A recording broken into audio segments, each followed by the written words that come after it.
Now in 2001, the following year, the second year, we had so much demand for the living and learning program that we enlarged it to 2 floors. So it was able to house 60 first year vet tech students. There were 4 peer mentors. And in addition to having the 1 peer mentor room on the first floor, we had what we called a study lounge on the second floor. So it could house more people. They weren't so claustrophobic. The picture on the lower left, I just threw that one in because I found it in the yearbook. For the graduation in 2001, then Senator Hillary Clinton was the keynote speaker at the graduation. So, all right. And since we just marked 20 years since September 11th, I just wanted to put a little something in here. The peace pole that you see there is actually behind me over there on a grassy spot. So that was placed, I think, the spring after 2011. And that kind of hit home. Well, I mean, it hit us all when it happened, but the following years we had a student come into the program in the fall of 2002. Leah, I can't remember her last name right offhand, but I've seen her since then. She was actually the next alternate flight attendant on one of the planes that crashed that day. So, okay, next, please. Oh, Amy Casano was saying about being in Mr. Pyle's class during 9/11. I was on the other side of that lab. Mr. Pyle and I was teaching the RATS 2, as we called it, Applied Research Animal Techniques lab. And he was doing the notobiotics. I was trying to teach a bunch of students to do ovariectomies on rats. And I can remember that was the second week we did it. This was supposed to be survival surgery, but half of our patients died that day after it was announced what was going on. More victims of the incident. All right, in 2002, we started a relationship with the Merrill Family Foundation. This is Chuck and Kay Merrill with Dr. Candace Vanko, President Vanko. The Merrills heard about the vet tech program through a friend of theirs. Vince and Nancy Electowitz had both been students of Chuck's at Cobleskill, but they were originally from Oregon.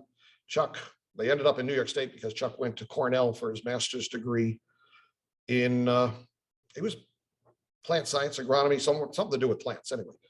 But they were teaching, or Chuck was teaching from about 1966 to 1976.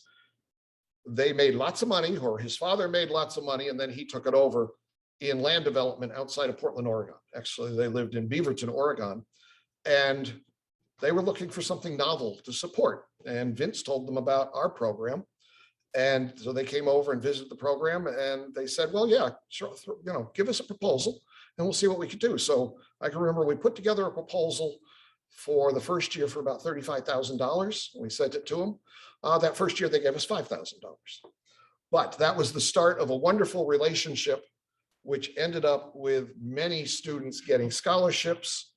And it ended up, I think there was over $200 million that he eventually, over the next 18 years, gave to the college through scholarships and support. And there's a building, or there's a room in the library, which I've got a picture of when we get to that they supported. So next, please. Okay, there's our motley crew. Okay, so we can keep going. If anybody wants to see these, let me know. I'll send you the pictures. Okay, just a little thing here. It had the function, shall we say, of the New York State Associated Veterinary Technicians Student Chapter to create and maintain professional images of the veterinary technician, to enlarge the technician's knowledge of necessary skills through continuing education, and to foster high ethical standards. Basically through, oh, Amy, you're in that picture. Through that organization, I know in some of the classes we used to require students to do a certain amount of continuing education hour. They had to help in the open houses. They had to do a certain amount of community service and so on. So the NISAT, the student chapter of NISAT, is a very active group still on campus. In fact, Terry, I know, has worked a lot with NISAT. Next, please. Okay, one of the things we did with some of the money from the Merrills, often during family day, there would be, this is Keith Gisser, who his company was called Snakes Alive, and he did these presentations with reptiles and amphibians. But he'd usually come and do a presentation on Family Day on the Saturday. Well, we used a little extra money, and he would come in the day early on Friday, and he'd give a special presentation for the students, primarily concentrating on, health conditions, what you're going to see in practice, how do you handle these animals. So that's what you're seeing on the right-hand side. The lizard on the left, that is a tegu, which is kind of a small monitor lizard, like a Komodo dragon, I guess I'd say. Well, I can remember when he was here, it wasn't in one of the first ones, but he brought this lizard out, and he said, this is a young one. I haven't had it very long. In fact, doesn't even have a name. Well, that lizard ended up being named Farnsworth. So, okay, next, please.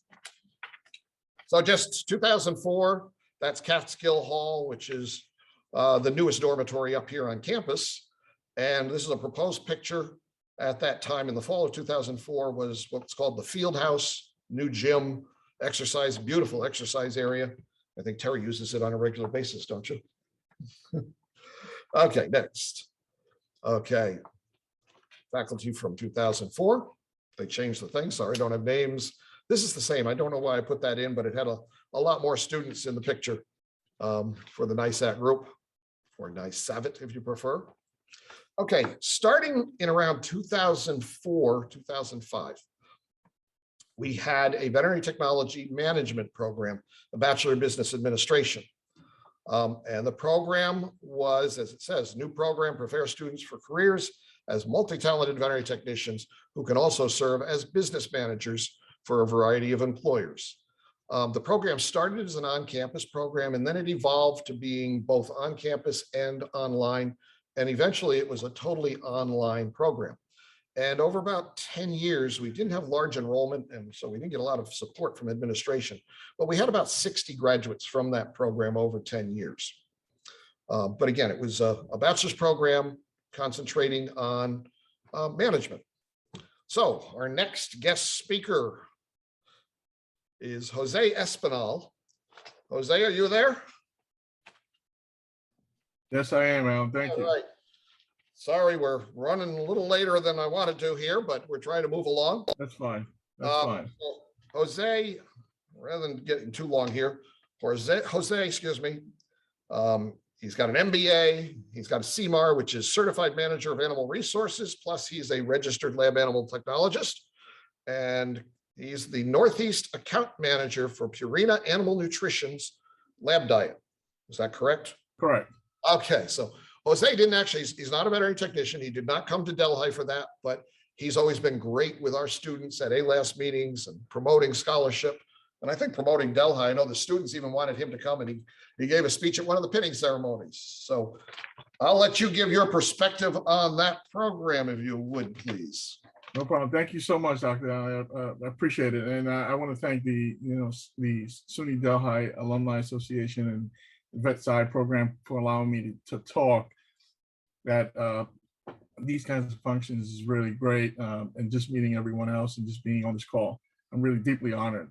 One of the things, as far as being in this field, I was a veterinary technician, started in Manhattan in New York City. I started as a vet tech and as a research assistant, and I worked in surgery, and I worked my way up to management. I received my associate's degree in New York City in CUNY system.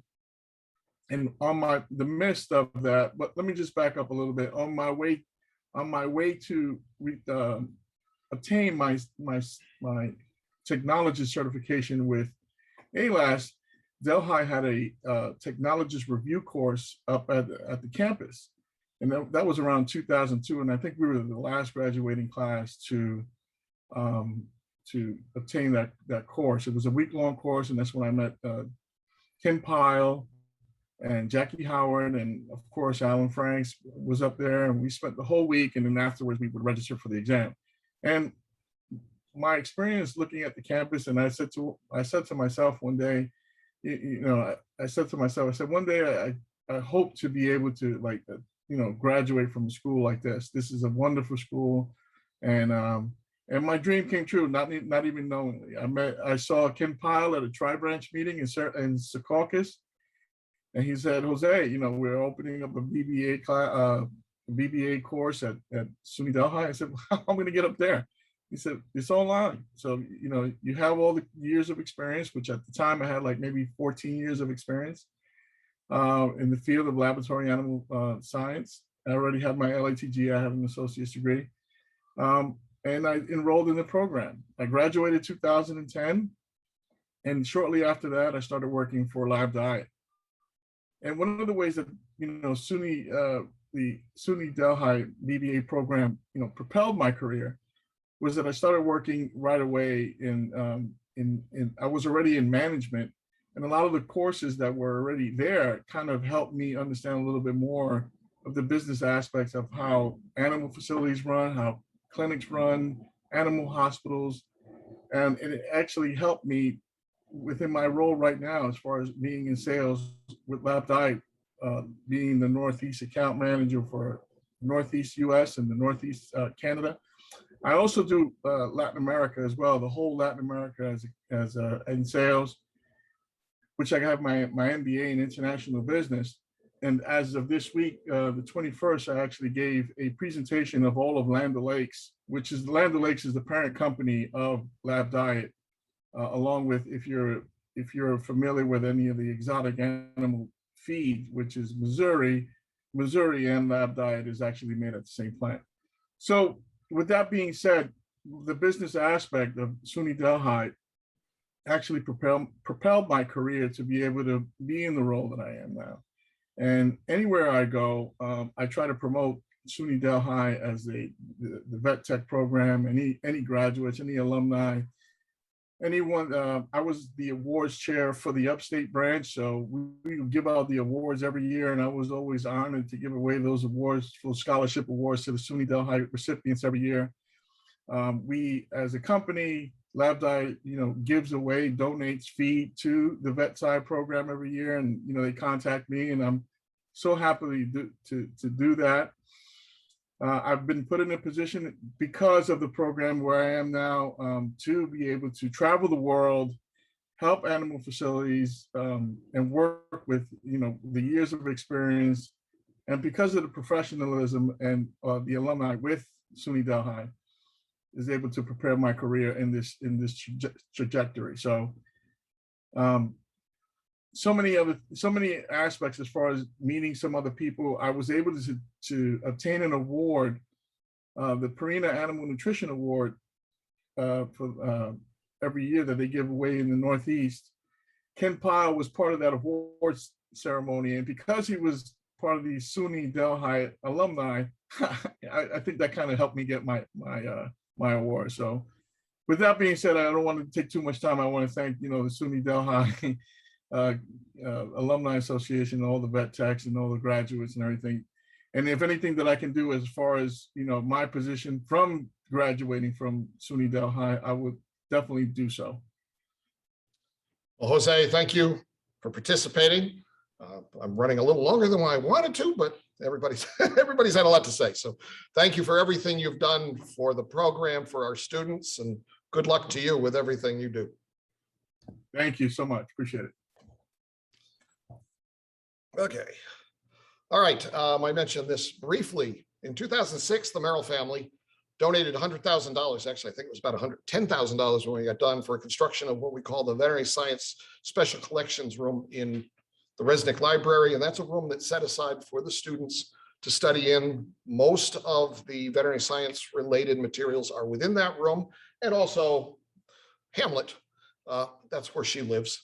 She's the one that I had the picture with me. And that she's a 1/3 scale sow.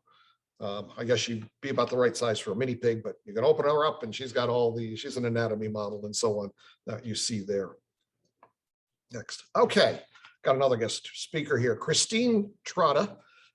That's what I knew her as. Christine Trotta Histrich has been a veterinary technician at the Pittsburgh Zoo for over 10 years now. And Christine, are you still with us? Yes, I'm still here. Oh, can you guys hear me? We can hear and we can see you. Awesome. And now when I sent it, must be the thing. when I sent Christine a message, it was a little while before she responded. I said, "Oh, I'm sorry, I haven't checked my email. I've been out on maternity leave."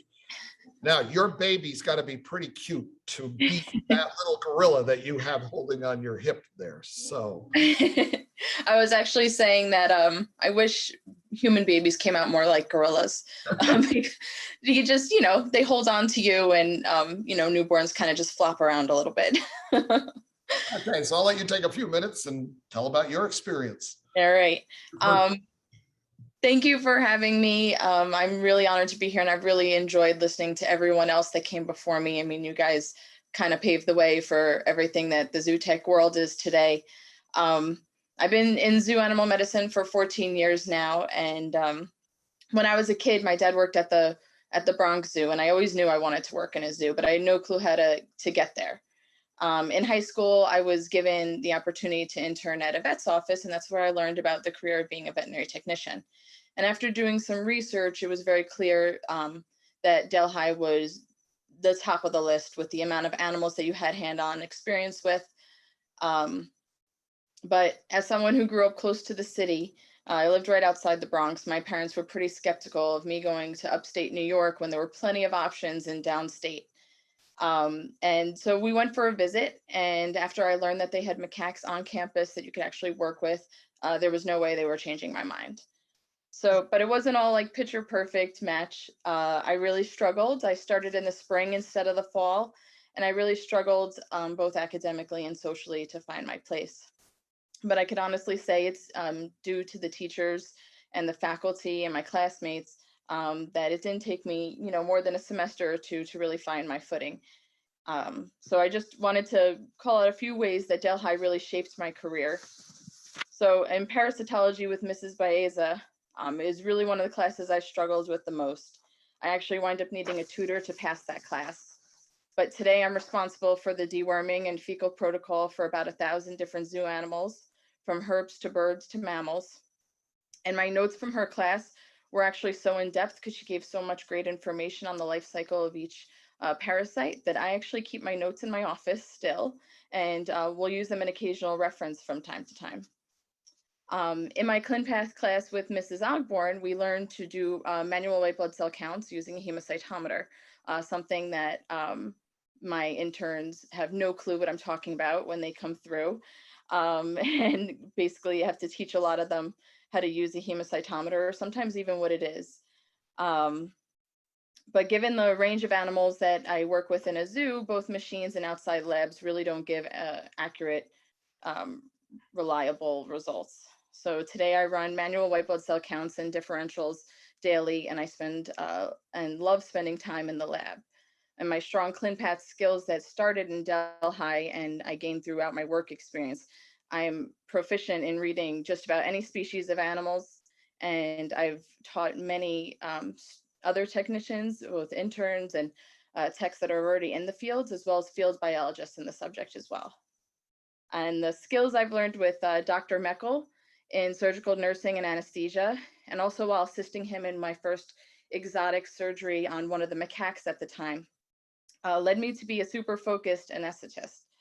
I'm trusted enough to run anesthesia on dangerous animals, as well as the most fragile of species and everything in between, whether we're in the hospital or we're in the field.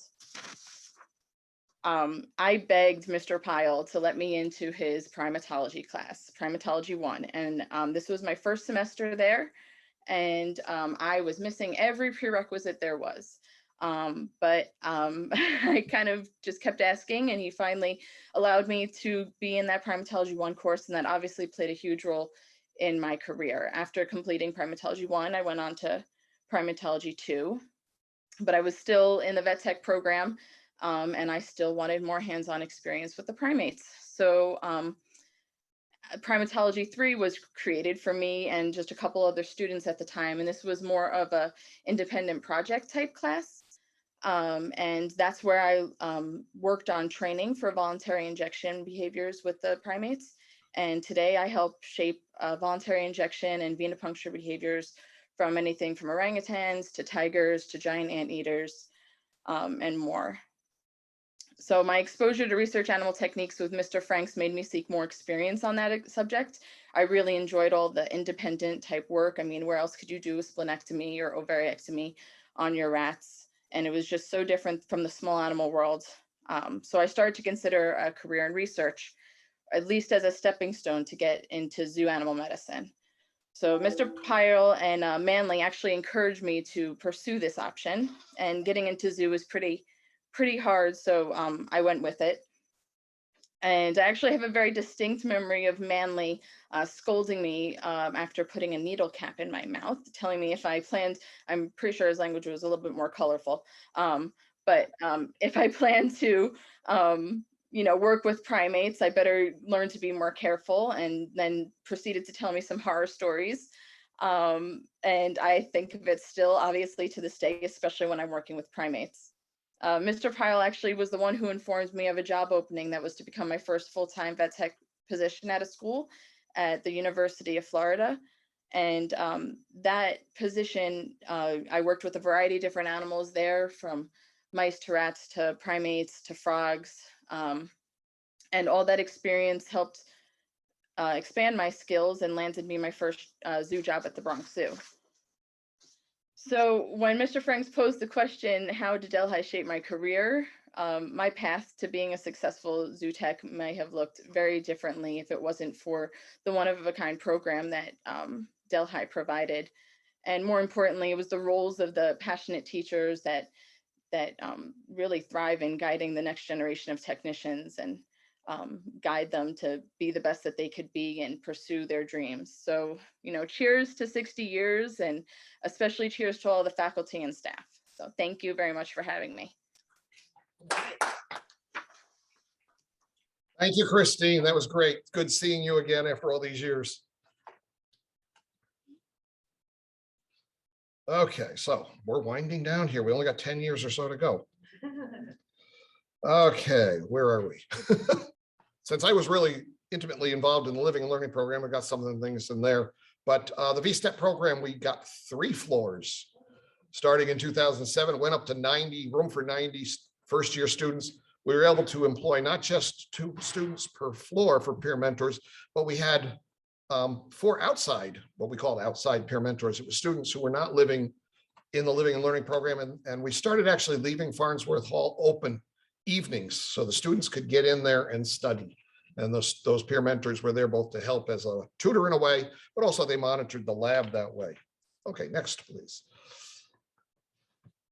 Just a drawing of Farrel Hall. If you haven't been back to campus in a while, it is a very different looking building. On the left-hand side there, that's where the gym used to be. Well, that's now a big food court, and it's often used for galas and so on, like that kind of thing. So next. Okay, in 2009 or thereabouts, I'm not sure the exact dates are always correct, but our surgery suite was remodeled based on recommendations from the AVMA when they were here for an accreditation visit. So here you see in the background on the right, there's windows that's looking over into what is now a dedicated operating room. And so all sterile surgeries are done in the operating room, where before we had just a large, wide open room. And on the picture on the left-hand side is looking through that window into the surgery, or into the operating room, excuse me. So, next. I felt we kind of left out the farm a bit. So I felt for 2010, I didn't have anything else to say. So we put some pictures in here about the farm. Squatting down under the horse, that's Dr. Elston, who was here from 2006 to 2010. And her primary responsibility when she was here was the diagnostic imaging course that you see there. But a lot of the students really enjoy being at the farm whenever they can be, because it seems to be a much more relaxed atmosphere. They tend to enjoy it. Well, most tend to enjoy it. Some don't like it, but a lot really enjoy the farm. I always did. Okay, so 2011, we celebrated our 50th anniversary. Not going to dwell on it too much. Some of you I know were here for that celebration. Next. And that's the former and present faculty on the left-hand side that were here for the celebration, along with President Vanko is there. And then on the right-hand side, that was the last visit that Dr. Collins was able to make to the campus. And he and President Vanko are cutting a huge cake that was there. Thank you. Next. Okay, 2012. Delhi started a study abroad program in South Africa. It was actually through what was called the Eco Life. And actually, rather than spending time, I've never been, but I want to introduce Terry Hammond, or Hannon, Hannum. Getting to be a long, hot afternoon. Next picture, please. Okay, so there's Terry. Were you up in the helicopter there? Yeah.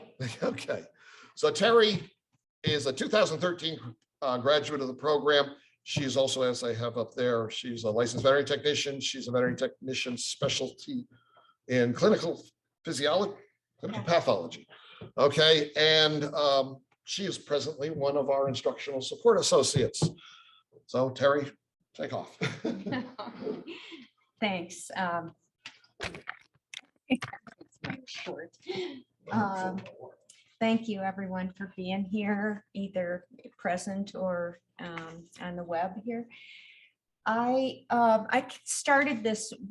Everyone kind of talked about how they wound up at SUNY Delhi, and I have 5 minutes to talk. That's what I was told, because I talk and talk and talk. So I'm going to try to be quick. But how I wound up here is I've had a bunch of different careers all over the country. And we found ourselves, my husband and sons and I found ourselves in Delaware County.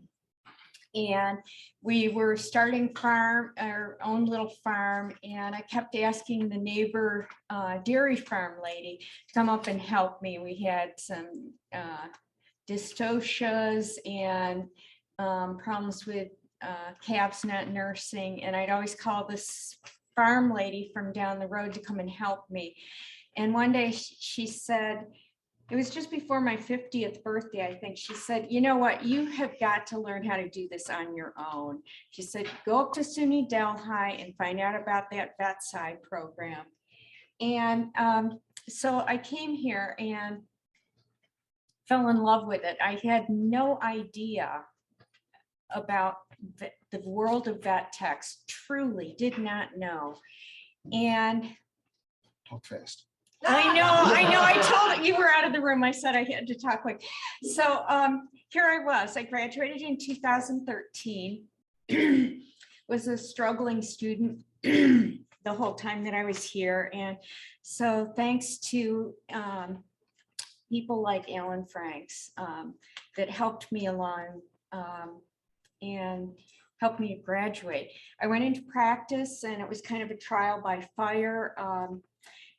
And then was out in practice for a number of years, and then got hired here in the ISA position, which I love my job. I just really like it. And one of the great things about loving the job was with the Eco Life expedition, it was kind of a year that there weren't faculty that were interested in leading the trip. And so I got the opportunity to take the trip as a non-faculty person to take this group of students. Most of them didn't know at the time that I'd never been out of the country before. And so here I was leading these students to some places far away as South Africa. I'm glad that they didn't know at the time. But I have this series of slides, and I'm just going to talk, if you don't mind, just kind of flipping through the slides. I'll just trying to be really quick here. It's called Eco Life, and we've taken a little break from it because of COVID. I hope really, really soon we start it back up again. Some of the pictures show like how we ate, how we slept, truly out in the bush most of the time. This wasn't like a tourist event. It's part of a lot of countries don't have hands-on experience with animals, and so they send their veterinary students on trips like Eco Life to get that experience. Incredible, amazing, life-changing for me. We did things with reptiles. We did community outreach with not spay and neuter vaccination clinics for these really remote villages. We did necropsies. We got to do some forensic stuff with a chief when one of the villages, his goats were dying. And so to go into one of these villages and do necropsy work to figure out why these goats were dying, that was his wealth. That's how he measures his wealth, was his number of goats, and they were dying. Ends up it was poisonous plant. We found that out through necropsy. We did helped with surgery on a Cape buffalo who had torn one of its horns off. What you see in that one picture of that fast moving creature is one of the animals that we worked with in a clinical pathology lab right near Kruger Park. Very rustic. It's a mongoose, and it's really fun to work with. Let's see. We did preg checks and vaccines on a commercial cattle ranch in South Africa. We learned how to do darting and did darting with in a helicopter. I am not good at darting. That would not be my job. I was a horrible shot. And so then around the time that we were coming back, part of the whole, this is one of our former students who I think is going to be speaking. That's kind of how we ended a lot of our days, all of us completely exhausted, crashing wherever we were. And one of the bigger pictures of it all that was the life-changing part for me is it goes on throughout the whole world, but it was really in South Africa. This whole thing that's coming to light in United States is called One Health. And it really became a reality for me in South Africa, where they are so incredibly dependent on their environment, the animals, and the people. And there's this constant conflict that goes on, and trying this new things that were going on as far as trying to unify human health, animal health, and environmental health is, I feel like that's the route of the world. If I were 25, that would be my entire focus in the universe, I think, because that's where we all should be looking, that the whole planet has to be healthy. This is what we came home to. And that's the end of my talk.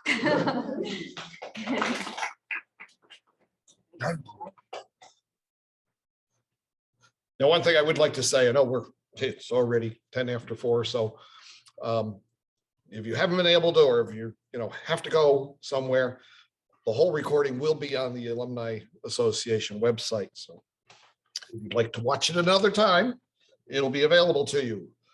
Okay. Starting in 2013, we started a pinning ceremony every year, usually on the Friday night right before graduation. So any of you who know about nursing, and nursing, the pinning is a very important stage in putting them out into the profession. So we've started that. And I don't remember exactly what year this was, but there's a group of the students up on stage. It's kind of a very formal ceremony, and they all get their pins. Plus some get cords and that kind of thing for honors and other activities that they've done. So we do that every year. Well, the last 2 years, it's been somewhat virtual or sparsely attended, shall we put it that way. In 2014 or thereabouts, the area, which was basically an underutilized locker area for both, primarily for the men's room, because we don't have many men in the program, but also part of the women's locker room, was converted into a clinical suite. So you see on the left-hand side, right off the main hallway in Farnsworth Hall, is the reception area.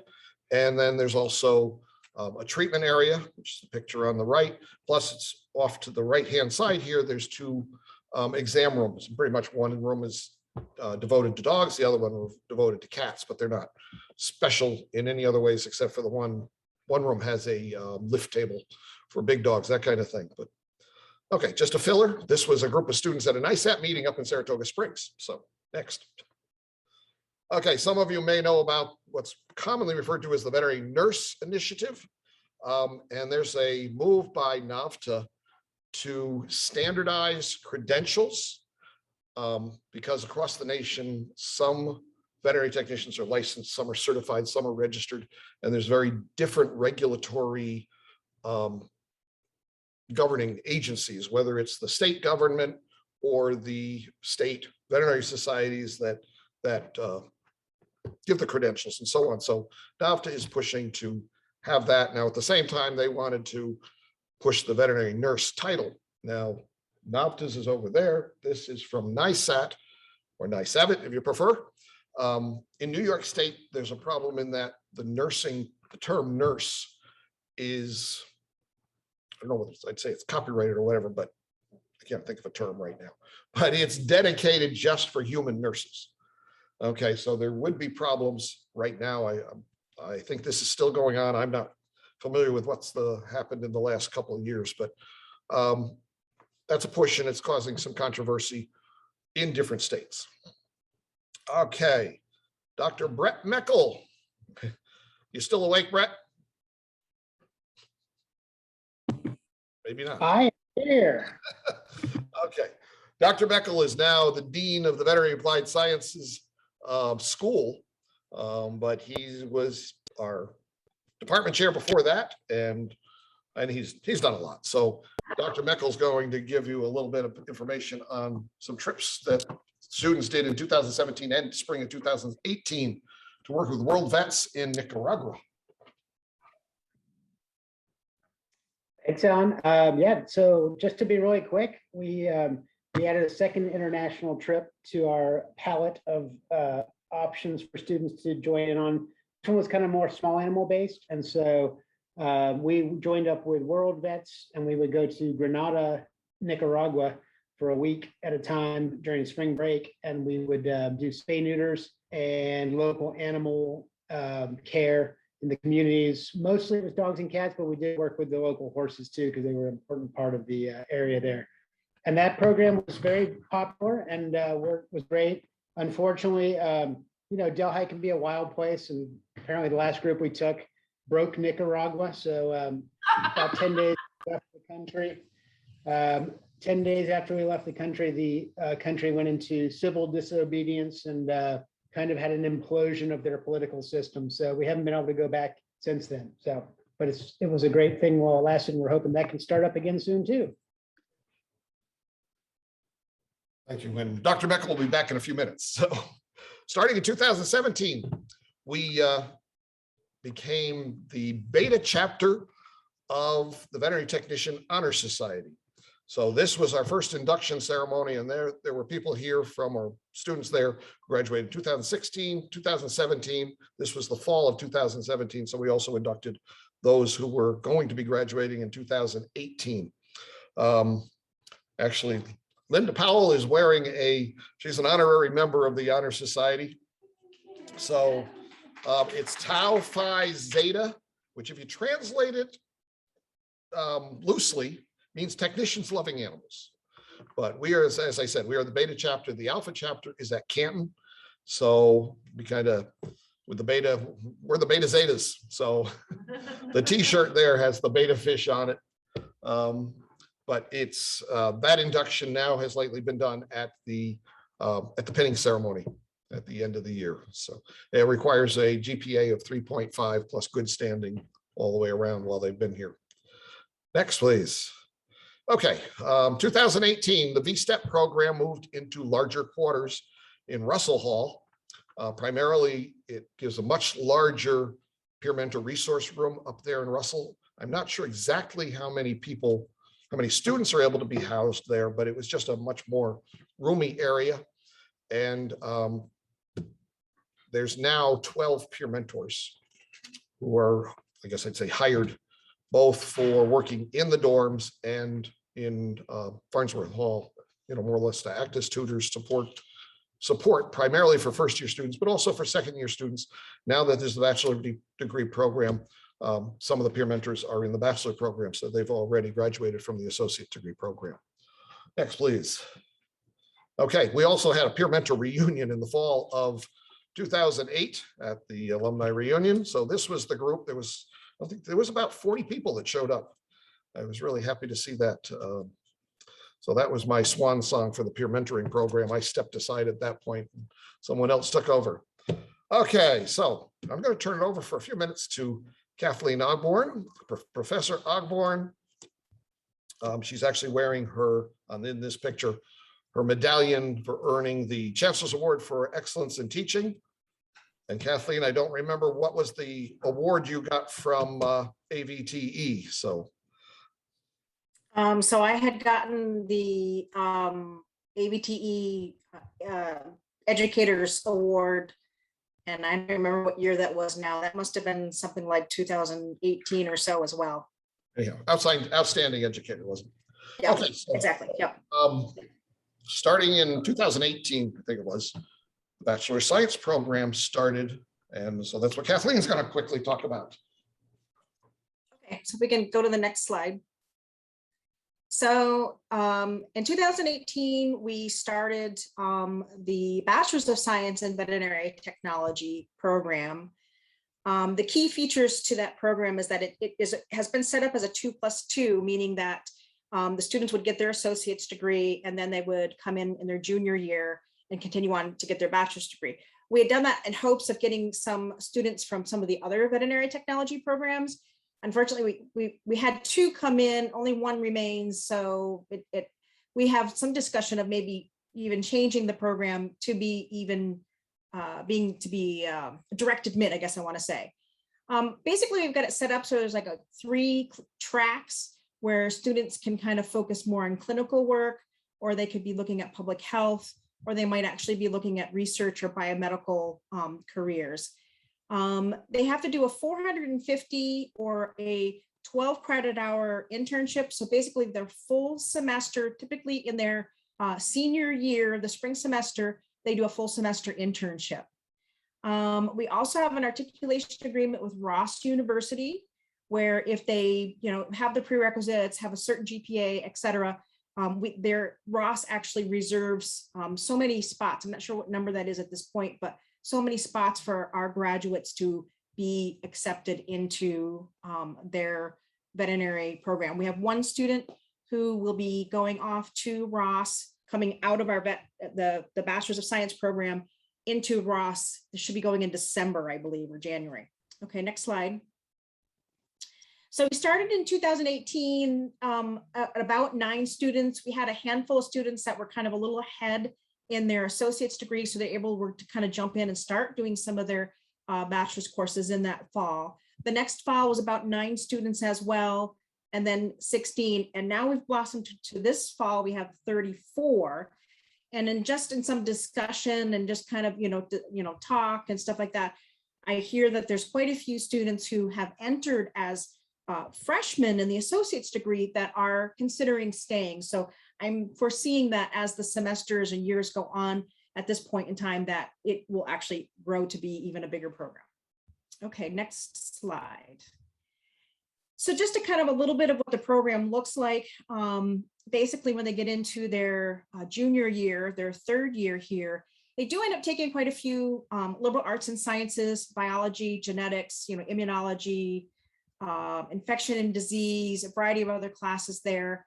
They have to have so many credits in order to satisfy the requirement for the Bachelors of Science. So that's kind of why they have to take some of those, as well as some of those obviously are going to be advantageous to them, to have them in order to move on or even go on into vet school.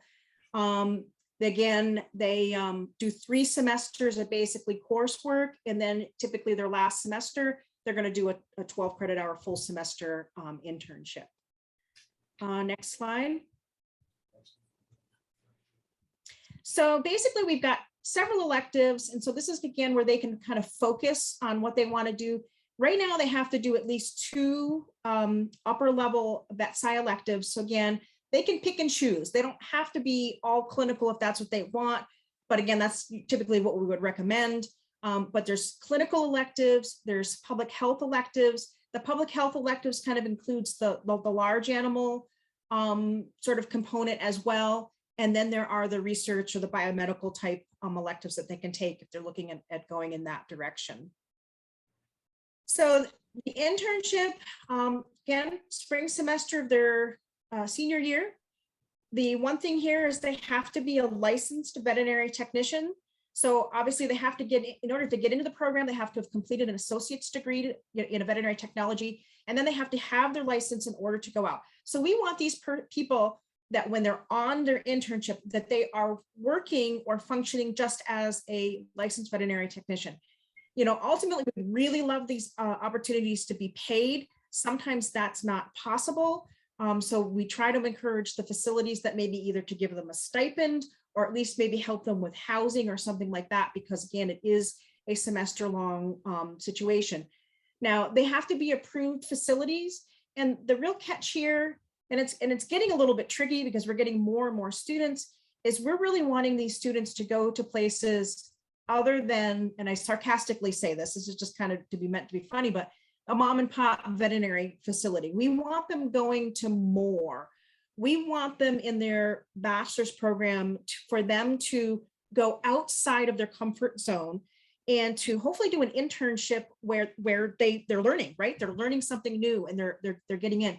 So we've had students go a variety of different places, but research facilities, emergency facilities, diagnostic labs, et cetera. We are wanting them to go above and beyond what they would be doing as a graduate from the associate's degree program. So that's why we kind of are a little bit selective in what facility that they might be actually going to. Next slide. So we've had several host internships so far. Upstate Veterinary Specialists, which is in Latham, it's in Albany, has taken several of our students, and some of our students have stayed on, have gotten jobs after that. Cornell University's Diagnostic Lab, we had a student go. Internship at Boehringer Ingelheim, Animal Medical Center of New York City. We have a student who is now at Crow, which is in Sanibel, Florida, and a student who's working in laboratory animal medicine at Stony Brook. And we had a student also go to Zoo Miami. Now, again, with each of these internships, we want students kind of going above and beyond what they're normally doing. So this internship is much different than what their associate's degree requires. Obviously, the associate's degree, they're having to establish, a lot of, veterinary skills, patient care, working with clients and things like that. Now in their bachelor's degree, we're really wanting them to kind of focus on kind of the direction in which they want to go in a career, so that they kind of maybe have their foot in, or they're kind of a step ahead, hopefully a couple steps ahead, of those associate degree graduates, so that they can move through their career and do much more than be just a technician. We want them to do a lot more. So for you guys that are alumni, that are still working out there, that are in some fabulous facilities, if you have a place for these students to come, then please contact us and let us know. We, again, want to be able to let these kids go to another level. If you're able to mentor them and help them grow, again, to just learn a lot more. We have students who are ready to hit the floor running and are ready to kind of go out there and do a lot more. So if you have an opportunity for us, we would really appreciate if you would let us know. You can either contact myself or Lisa Kaschak, who has been, over the last couple of years, has been the person that's been sort of cataloging the variety of opportunities that are out there for these internships. Again, we would love for them to be paid. The biggest issue that we're having with students not being able to get some of the internships that they want, or we want them to have, has been housing. So that would be a big thing, is you may not be able to pay them, but if you could probably somehow provide housing for them to go to these opportunities, then that would be absolutely fabulous. And then we can help them get there. Thank you. Thank you, Kathleen. Okay. So I don't know how many people we still have with us, but thank you for those of you that are holding on. 2020, what can you say? Everybody knows what happens there. We went into shutdown here. Everything went virtual. So that we move along here, get everybody done before everybody collapses. I'm ready to do that. I'm going to turn it over to Kathleen again to give an introduction here. So next we have Stephanie Jones, who is a graduate from our associate's degree program, as well as she is a 2021 graduate from our bachelor's program. She's a great student who represents, or now a graduate, now a licensed technician, that is a great person that represents our program and is working very hard at upstate veterinary specialists in Latham. And she has also just recently applied to vet school. So we're crossing our fingers that that might be her next step in her career. Thank you, Kathleen and Mr. Franks. When Mr. Franks asked me to speak at the Alumni Reunion event, of course I was honored. But then I thought to myself, how am I going to fit all the things that Delhi has changed in my life from 2017 to 2021 in 5 minutes? I was thinking I would have to have a 3-hour Franks style recitation, but I promise I won't do that. So instead of just rambling on about cadavers that look like rubber cat toys, light up Star Wars swords, discovering the first time what the contents inside an anal gland looked and smelled like, Professor Ogborn's bunny breaths, which got me through a lot of tough times, goat babies, and Mr. Frank's wooden wagon cart, I figure I better just keep this short. So it turned out through my moments during this time in history when I was going to school, it wouldn't be the most contagious piece of news to go viral anyway, obviously.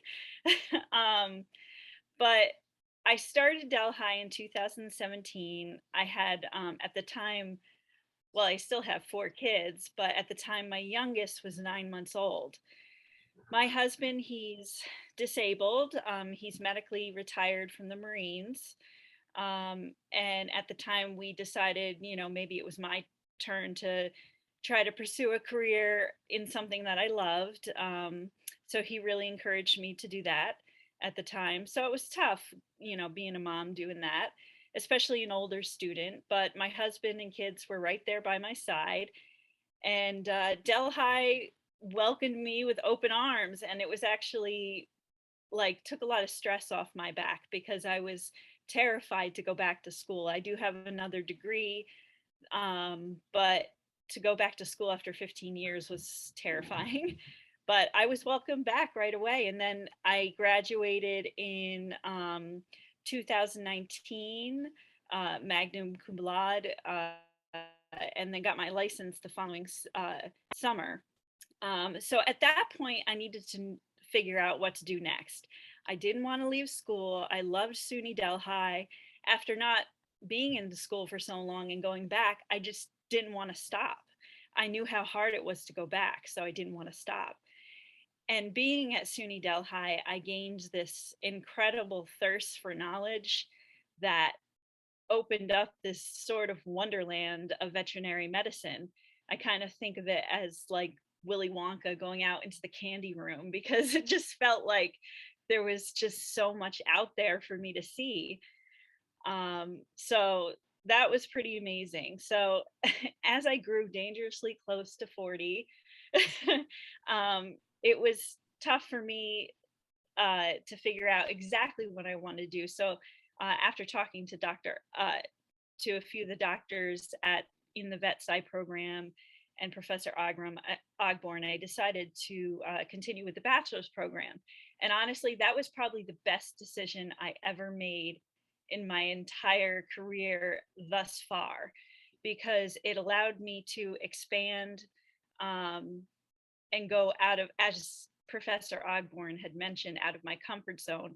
Because me working in a emergency hospital terrified me, honestly. And currently I'm working at Upstate Veterinary Specialties as a floating technician. This is a new position where I float to each specialty department. And I'm getting a very unique skill set and experience, because I'm able to work with all kinds of different specialties, including working with MRI machines and all kinds of different aspects of veterinary medicine that I wouldn't think I would have an interest in previously, but I do now.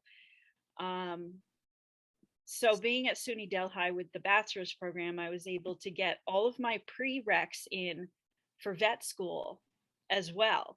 So not only did it push me to go outside my comfort zone, but it also pushed me to follow a pipe dream I had, literally a pipe dream of going to vet school. So 2 weeks ago, actually today, I submitted my application to vet school. And though my history is still unwritten,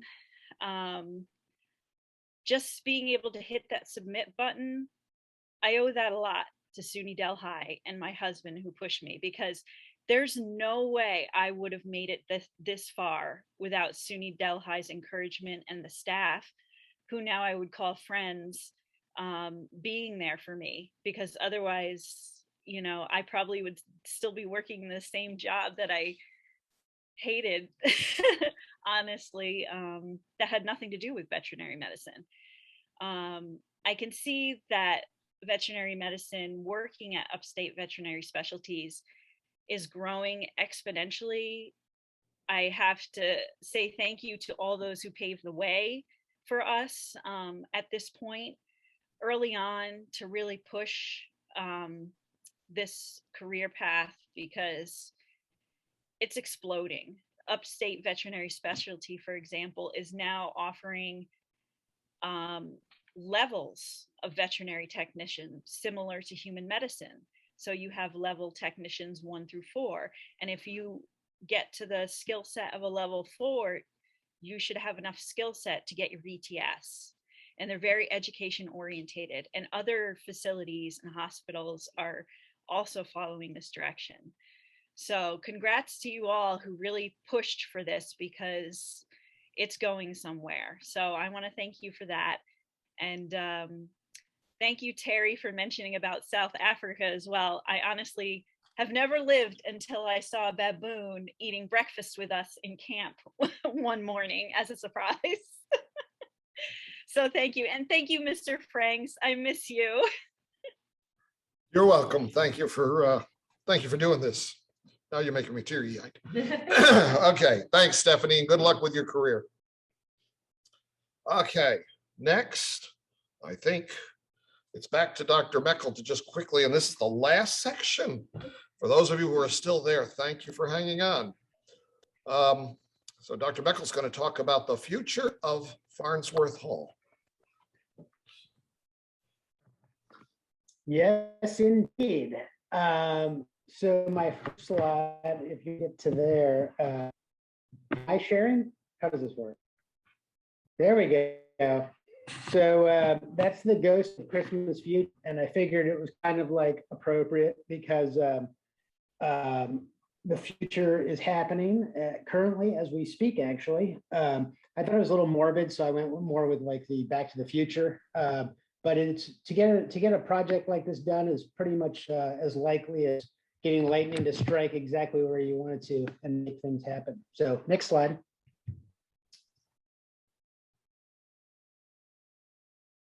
All right. So I joke with the slide that I feel like we've been discussing Farnsworth renovation since about 1847, but it actually is finally coming to pass after 2 college presidents, and to my count, 6 provosts and interim provosts. So it's been a long discussion, but it's finally coming to fruition.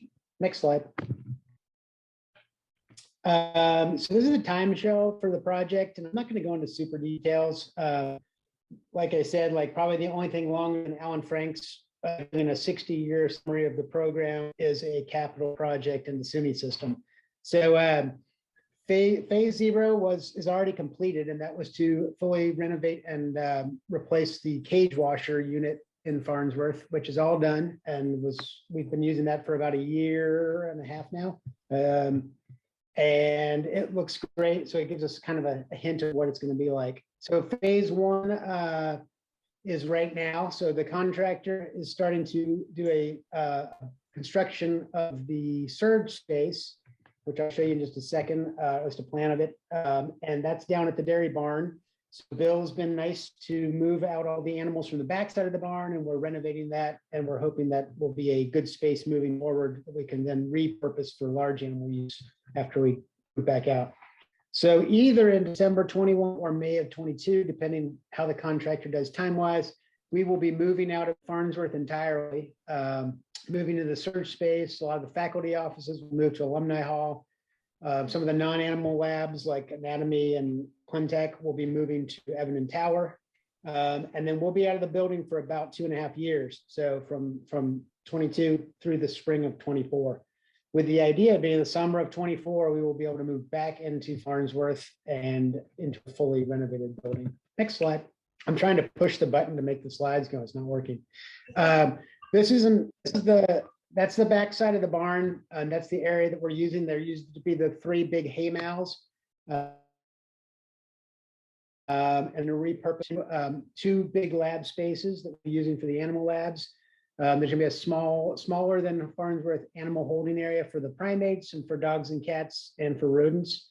And then we're gonna try to rehouse a few of our ISAs and faculty down to that area as well. So it's gonna be cool. Next slide kind of shows you what it looks like right now. So that's the 3 hay mows with all the things between them removed, and they're starting to work. That's gonna be where the 2 lab spaces are. So they're supposed to be done by December 1st, but I don't have high hopes for that, which I'm crossing my fingers that they don't make that deadline, because that means we get to stay in Farnsworth through the spring, which would be ideal for the program. So next slide, this is just some rendering drawings from the designer. You may recognize one of the building. That's going to be from the parking lot behind Farnsworth, and that's going to be sort of the main entrance. The glass door there will be going into a clinical suite. We'll have a whole functional kind of hospital on the bottom floor. We're taking over 2 big labs on the bottom floor of Farnsworth from architecture. They moved off to another building. The other will be a new anatomy lab, and that's kind of the rendering of that, the bottom left picture there. And then the other one's just kind of the halls, the way they would probably look, something similar to that. Next slide. So there's no good way to talk through these plans.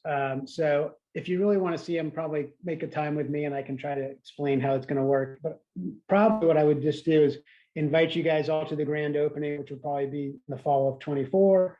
Like I said, the first floor design, and this has the big thing in that it's going to be a fully functional kind of teaching hospital down on that bottom floor, coming in from the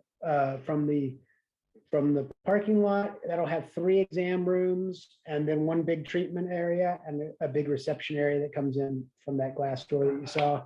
And then again, a fully renovated anatomy lab is going to move downstairs, and that'll give us more space upstairs, which if you want to go to the next slide. So this is the rendering for the top floor, which pretty much moves everything around on the top floor as it is now, except for the lab animal component, but it does clean up the lab animal component to have a better clean and dirty side. But we'll still have a Clintech lab and a rats lab up on that floor, but then also the dogs will move over to the other side, closer to the actual door they go out, which will be kind of convenient. And we'll have a phlebotomy room. The upper right corner is going to be a simulation suite that we're going to be working with.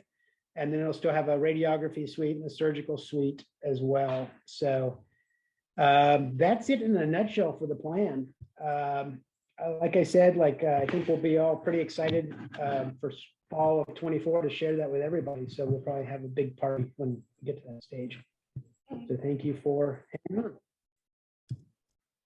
Okay, so we can show the next slide there. There we go. So what's for the future? Well, this year's second-year class is the 60th graduating class. This is my grandson, Will, who's now 9 months old. And I figured if he chose to pursue it, he might be in the class of 2042. No, maybe 2041. And that would be, no, 2042, right? That would be the 80th graduating class. So see what happens there. For all of you who've been able to hang on this long, thank you very much. I didn't think we'd be quite this long, but if you have any questions, if I can get this into gallery, we'll see who all's still there? And if you have any questions, comments, complaints, concerns, one thing I'm lucky about, you can't throw things at me because we're virtual.